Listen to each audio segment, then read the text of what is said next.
Halo pemirsa, program Newscreen kembali menemani Anda, menyampaikan berbagai informasi ekonomi dan bisnis dalam negeri.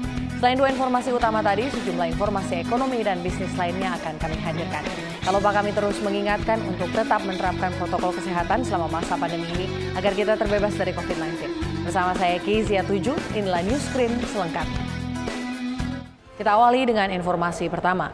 Badan Pusat Statistik memperingatkan pemerintah terkait tren lonjakan inflasi di Desember sebagai imbas atas faktor musiman.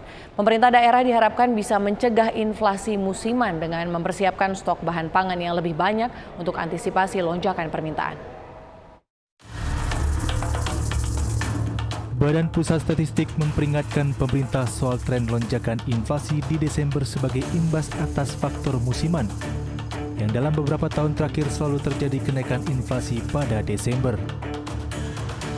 Hal ini dikarenakan perayaan hari libur Natal dan Tahun Baru yang menyebabkan permintaan lebih tinggi ketimbang suplai yang ada.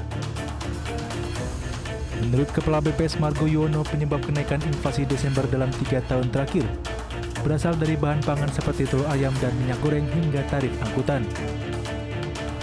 Dengan tren serupa 3 tahun berturut, pemerintah daerah diharapkan bisa mencegah inflasi musiman dengan persiapan stok bahan pangan yang lebih banyak untuk mengantisipasi permintaan di akhir tahun yang pasti meroket.